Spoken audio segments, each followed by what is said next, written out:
President, quickly, why don't you discuss the challenges that the adult leadership faces in going through the instructions and, being the bishops and the counselors in a regular ward versus a council?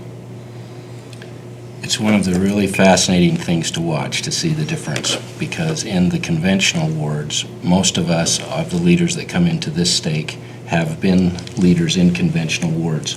I think it's fair to say that most of the brothers have at least been a counselor in a bishopric.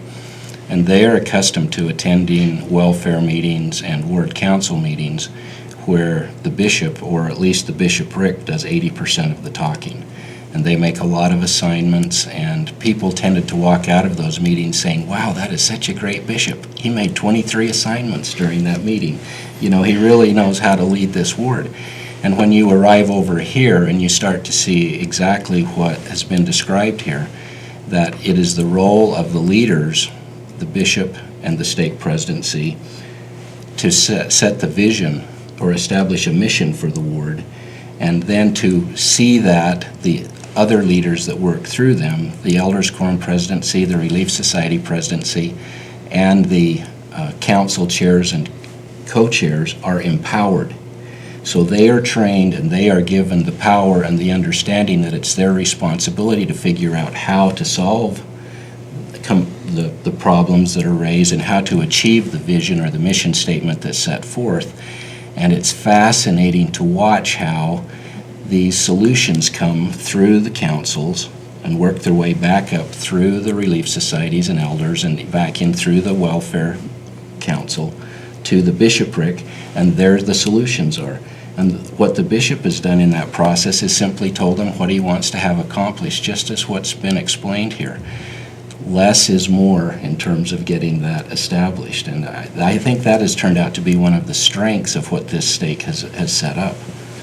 Now, would it be safe to say that that's one of the challenges of the leaderships to make that transition?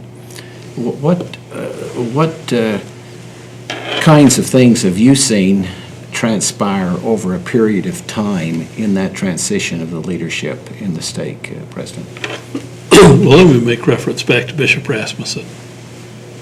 I heard him in the stake conference say last year we had somebody responsible for spiritual and temporal welfare, and nothing happened.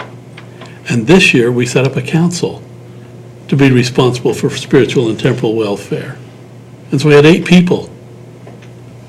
And as they met together, and one idea led to another idea, unbelievable the number of things that have been done.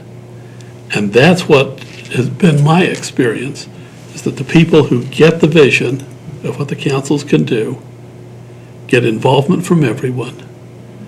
They have projects that are not just for a project's sake, but they're projects that help people to understand the relationship to the Savior.